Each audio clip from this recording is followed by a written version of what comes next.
Buonasera, benvenuti a TG Sicilia, vediamo insieme i principali titoli. Faide mafiose ad Adrano, dopo 15 anni scattano gli arresti per 4 persone accusate dell'omicidio di 2 uomini d'onore avvenuto nel 2008. La svolta dei cold case grazie ai collaboratori di giustizia.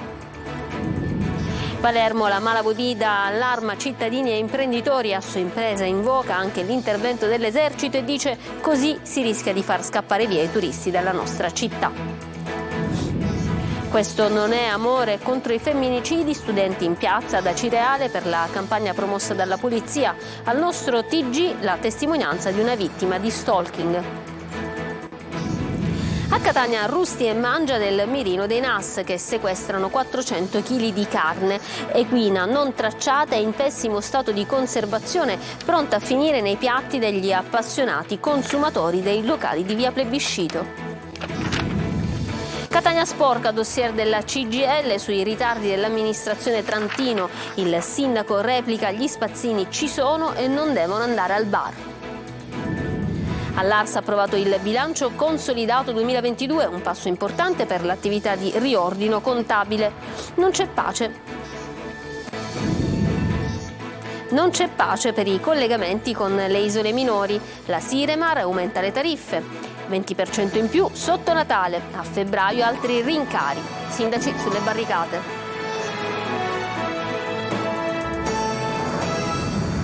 Bentrovati. Per imporre la loro supremazia mafiosa ad Adrano nel catanese avrebbero commesso 2 omicidi nel 2008. Dopo 15 anni arrivano gli arresti di 4 persone. La svolta nelle indagini grazie alle dichiarazioni di alcuni collaboratori di giustizia. Tonino De Mana. 2 omicidi commessi per ribadire la supremazia del clan mafioso Sant'Angelo Taccuni è il movente, secondo la procura distrettuale di Catania, di 2 agguati mafiosi commessi nel 2008 ad Adrano. Quello di Alfio Neri, 39 anni, ucciso il 15 agosto, e quello di Francesco Rosano, di 37 anni, assassinato il 18 gennaio dello stesso anno. Le indagini hanno portato ad identificare i presunti autori dei 2 delitti, 4 affiliati della Cosca, ritenuti vicini alla famiglia di Cosa Nostra, Santa Paola Ercolano, destinatari di ordinanza di custodia cautelare in carcere emessa dal GIP di Catania. Il provvedimento è stato notificato a Giovanni Sant'Angelo e Antonino Bulla, entrambi di 40 anni, e a Salvatore Crimi di 37 e Alessio Samperi di 38. Sant'Angelo e Bulla sarebbero stati gli esecutori dell'omicidio Rosano, crivellato con 13 colpi al volto e al torace. Insieme con Crimi e Samperi sarebbero stati invece gli esecutori dell'agguato mortale ad Alfio Neri. Sin da subito le indagini ipotizzarono che l'omicidio fosse da ricondurre ad una ritorsione del clan Sant'Angelo Taccuni, in risposta al triplice omicidio di Daniele Crimi, Alfio Finocchiaro e Alfio Rosano, avvenuto ad Adrano nel luglio del 2006. Le indagini si sono sempre, hanno già ipotizzato le scaturigini o le motivazioni. È chiaro che poi l'intervento dei collaboratori nel tempo ha consentito, con i riscontri fatti dagli investigatori, ha appunto permesso di giungere a questo risultato, di fare luce su questi 2 efferati delitti mafiosi. La svolta alle indagini è arrivata grazie alle dichiarazioni dei collaboratori di giustizia Giovanni La Rosa, Vincenzo, Francesco e Valerio Rosano. A Palermo è ancora allarme sicurezza dopo i tanti episodi di mala movida. Assoimpresa dichiara: questi episodi di violenza allontanano i turisti dalla nostra città. Sentiamo Marco Gullà. Così facciamo scappare i turisti, è l'allarme lanciato da Assoimpresa sui tanti episodi di violenza che si registrano a Palermo ogni settimana. Dalle risse a Sferacavallo alla mala movida, con 2 agenti della polizia municipale aggrediti qualche giorno fa in via dei Chiavettieri. Il timore dell'associazione di categoria è che tutti questi episodi possano incidere sul flusso turistico in vista del periodo natalizio. La Sicilia e Palermo si sta giocando il proprio futuro sul tema turistico e vogliamo diventare attrattivi, vogliamo diventare una destinazione turistica, però dobbiamo assolutamente fare i conti con quella che è la sicurezza del nostro territorio e quindi questo naturalmente potrebbe anche scoraggiare flussi turistici in previsione del Natale o del Capodanno. Episodi di violenza che secondo Assoimpresa sono collegati alla mala movida. Assistiamo ogni sera ormai a episodi di fiumi di alcol dopo le 10 di sera, risse, droga, fuochi d'artificio tutte le notti, e dopo mezzanotte assistiamo a episodi di criminalità ancora più spinta come furti con scasso nelle vetrine di esercizi commerciali. Bisogna intervenire urgentemente, le istituzioni devono assolutamente fare la propria parte con regolamenti certi, anche con l'ausilio e con l'uso delle forze armate e perché no anche dell'esercito. La polizia ha eseguito stamattina la confisca di beni per 1 milione di euro nei confronti di Angelo Porcino, esponente del sodalizio mafioso dei Barcellonesi, considerata una delle figure di maggiore pericolosità nel territorio del Messinese. La confisca dei beni interessa l'intero asse patrimoniale di Porcino e segue il sequestro degli stessi beni già fatto nel maggio del 2022. Questo non è amore, la campagna contro i femminicidi promossa dalla polizia, oggi in piazza ad Acireale per incontrare gli studenti. Al nostro TG la testimonianza di una giovane che ha denunciato il suo stalker, Giusy Lazzara. Il mese scorso, ad esempio, ho fatto una denuncia perché mi arrivano telefonate anonime e mi minacciano a morte, ma se non prima ci uccidono non fanno mai un cavolo. Risuonano ancora di più oggi queste parole che arrivano dopo i 2 femminicidi di ieri. Non sono bastate le manifestazioni per Giulia Cecchettin, si continua a morire per un rapporto malato. Questo non è amore. Poche parole per racchiudere la campagna contro la violenza alle donne della polizia che oggi in Piazza Duomo ad Acireale incontra i ragazzi. Chi fa questa cosa non è un uomo. Una persona che secondo me all'interno ha qualcosa che vuole sfogare e la sfoga sulle donne, ma non è un uomo. Dopo l'omicidio di Giulia a quanto pare non è bastato nemmeno, io mi chiedo cosa si debba fare per far smettere tutti questi femminicidi ora e in avanti. L'amore non uccide, si è ripetuto tante volte in questi giorni. Un piccolo campanello d'allarme deve andarsene subito, devono andarsene, perché quella è il segnale, non cambiano mai. Chi commette un femminicidio si condanna alla massima pena. Molti infatti che commettono il femminicidio già pensano di suicidarsi. In aumento le denunce alle forze dell'ordine, ma è ancora difficile farlo per tante donne. Quando riusciamo a entrare in contatto con queste donne riusciamo a convincere, riusciamo a fargli capire il disvalore delle azioni che hanno subito e loro sicuramente si aprono e finalmente si liberano di questo fardello che portano con loro. Ogni giorno in Italia ci sono 85 donne vittime di reato di violenza e il 55% dei casi è la persona con cui si vive a uccidere.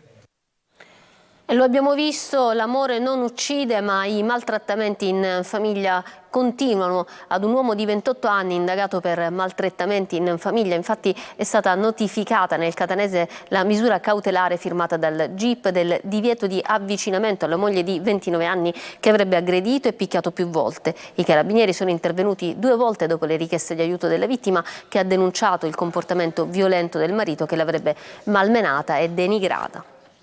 Trattorie di Catania nel mirino dei NAS. I controlli portano al sequestro di centinaia di chili di carne equina non tracciata e di allevamenti abusivi. Lorena Dolci.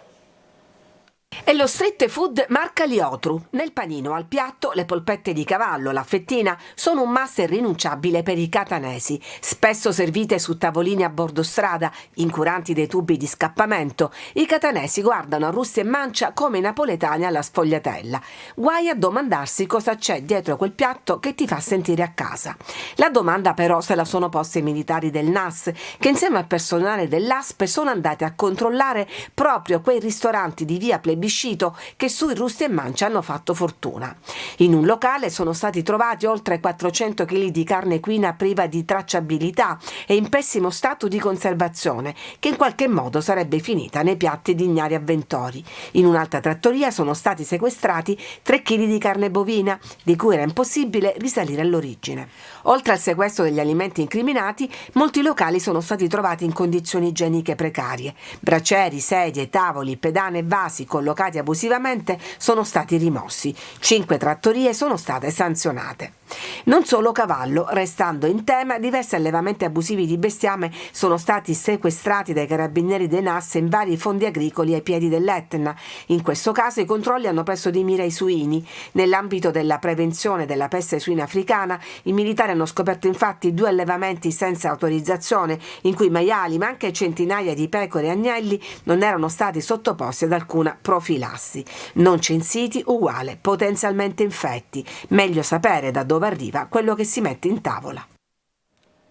Daspo per 4 persone, tra cui il figlio di un mafioso. Il questore di Catania Giuseppe Bellassaia ha emesso 4 provvedimenti di divieto di accesso a pubblici esercizi o locali di pubblico intrattenimento per 1 anno nei confronti di 4 giovani che nell'agosto scorso parteciparono a una violenta rissa con il coinvolgimento di una ventina di ragazzi scoppiata per futili motivi in piena notte nella zona del lungomare di Ognina. Tra di loro il figlio di un esponente mafioso che si oppose violentemente al controllo di polizia, rifiutandosi di fornire le proprie generalità, e per questo fu arrestato. Catania sporca, c'è un dossier della CGIL che sollecita l'amministrazione Trentino a un confronto per restituire decoro alla città. Il sindaco replica: gli spazzini ci sono, lavorino e non vadano al bar. Tonino De Mana. O lavorano, non si possono permettere di spazzare per 1 ora e mezzo e poi passare il loro tempo a prendere il caffè. Non ha usato mezze parole il sindaco Enrico Trantino, che è intervenuto su Telecolor. A Focus ha sottolineato l'importanza del servizio di spazzamento delle strade, che molte volte però non viene effettuato a dovere. Anzi, sono tanti i cittadini che al nostro numero di WhatsApp 342 74 55 005 denunciano l'assenza degli operatori ecologici. Risultato: strade e marciapiedi sommersi di rifiuti in centro ed in periferia, immagini che mortificano una città che per il Natale si accende ma che al tempo stesso rimane sommersa di spazzatura. La raccolta rifiuti non funziona e la CGIL mette nero su bianco un dossier. Le ragioni vanno ricercate nell'insufficienza di ore di lavoro dedicate alla raccolta della spazzatura, per la mancanza di operatori adibiti allo spazzamento e alla guida degli autocompattatori, e anche nella mancanza di sorveglianza da parte del Comune rispetto all'applicazione corretta delle regole e nell'incapacità di molti cittadini a differenziare correttamente i rifiuti. Si chiede un confronto con l'amministrazione comunale per restituire dignità e decoro, anche se il sindaco Trantino non demorde ed avvisa gli operatori ecologici. Non certamente davanti a me, perché davanti a me, quando prendo qualcuno diciamo un po' più indolente, con gentilezza, con dolcezza glielo dico, e poi sempre devo dire che loro stessi chiedono scusa. Il resto lo dovranno fare i catanesi, sono loro che dovranno preservare la città e ricordarsi di rispettarla sempre e non solo davanti all'amata Sant'Agata. Andiamo all'Ars. Dopo una prima bocciatura è arrivato oggi all'Ars il via libera al bilancio consolidato 2022. Per il presidente Schifani e l'assessore Falcone prosegue l'attività di riordino dei conti. Francesco Triolo. È stato approvato dall'Assemblea regionale siciliana il bilancio consolidato 2022 della regione. Si tratta del documento contabile consuntivo che riunisce i risultati economico-finanziari di 158 enti partecipati, controllati o strumentali della regione. Un documento munito di parere favorevole del Collegio dei Revisori dei Conti, 35 voti favorevoli, 27 quelli contrari. A chiedere il voto palese era stato il capogruppo del PD, Michele Catanzaro. Ieri il documento era stato bocciato e la seduta di oggi si è svolta in un clima di confronto anche tra gli esponenti della coalizione di centrodestra. La polemica era stata legata soprattutto alle assenze di deputati della maggioranza in aula, una polemica cavalcata dall'opposizione e rispedita indietro oggi dalla centrodestra. Abbiamo lavorato e continueremo a lavorare per avere una situazione di bilancio regolare e ben definita, per dare ai siciliani certezze sulla tenuta della regione e sulle risorse da utilizzare nei servizi e nelle attività amministrative, ha detto il presidente della regione Renato Schifani, commentando l'approvazione all'Ars del bilancio consolidato. Il via libera al consolidato 2022, ha aggiunto l'assessore regionale all'economia Marco Falcone, conclude di fatto la fondamentale attività di riordino contabile, impegno da noi assunto e attuato nell'ultimo anno. In questo documento prosegue la nostra azione di allargamento del perimetro di consolidamento e dunque degli enti legati alla regione che vengono sottoposti ad attento controllo, ha detto ancora. Aumentano i costi per i collegamenti con le isole minori della Sicilia. Dal 1° dicembre la Siremar ha annunciato un rialzo del 20%. Monta la protesta delle comunità isolane. Vediamo.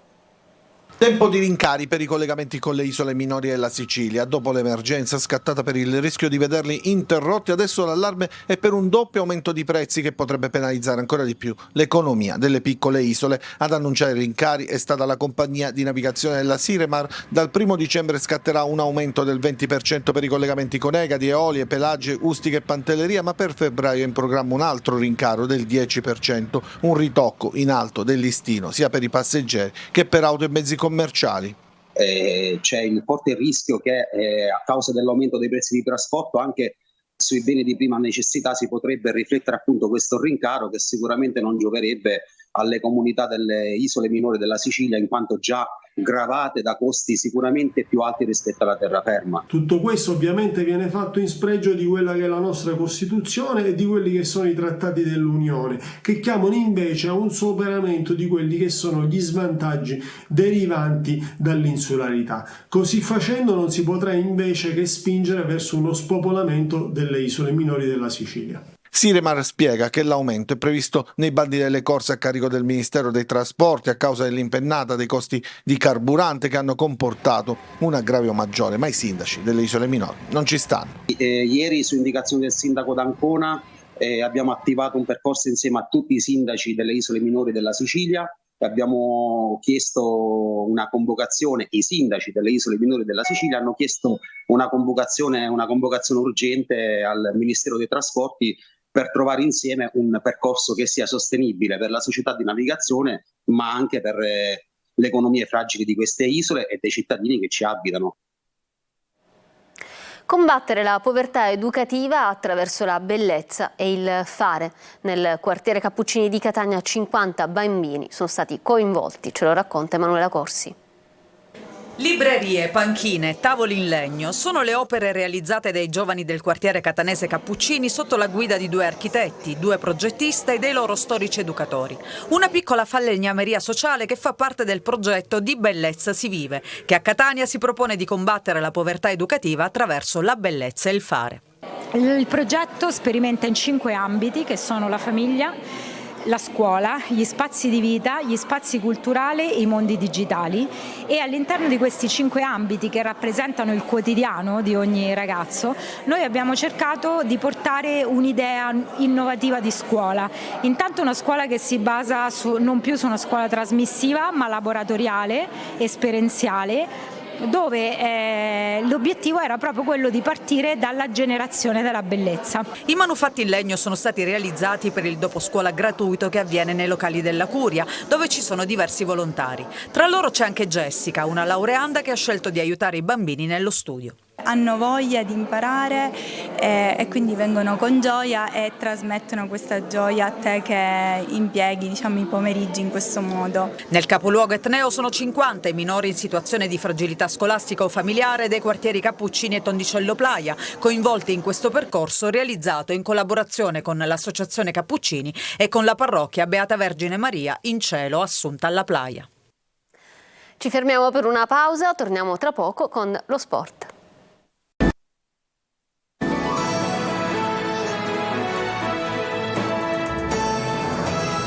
Ritorniamo in studio con lo sport, il calcio. Il Palermo corre verso la partita di venerdì sera al Barbera contro il Catanzaro, recuperato Di Francesco, ok anche Lucioni, rosanero in crisi di risultati. Marco Gullà. 4 punti nelle ultime 5 partite, troppo pochi per una squadra che alla vigilia del campionato era stata etichettata dagli addetti ai lavori come possibile candidata alla promozione diretta. Per il Palermo i venti di crisi non sono passati. Il pareggio di Terni ha ulteriormente aperto crepe nel rapporto tra la tifoseria ed Eugenio Corini. La piazza chiede l'esonero dell'allenatore, la società però continua a ribadire la fiducia al tecnico. Venerdì al Barbera altro esame duro per la compagine rosanero, arriva il Catanzaro forte del successo sul Cosenza nel derby. Al Barbera la formazione calabrese sarà supportata da oltre 1000 tifosi. Per il Palermo una partita dalle 1000 difficoltà, considerata anche la pressione che ci sarà appunto al Barbera. Fabio Lucioni pronto al rientro, il difensore che ha saltato l'allenamento di ieri per una sindrome influenzale sta meglio e dovrebbe essere regolarmente in campo contro il Catanzaro. Recuperato Di Francesco che dovrebbe tornare titolare e comporre il tridente offensivo assieme a Di Mariano e Brunori. Out ancora Vasic, Ceccaroni, Insigne e Soleri. Arbitrerà Palermo Catanzaro Marinelli della sezione di Tivoli. Bene, per stasera è tutto, io vi lascio alla programmazione di Antenna Sicilia. Da parte mia, dei tecnici della regia, un buon proseguimento di serata. Arrivederci.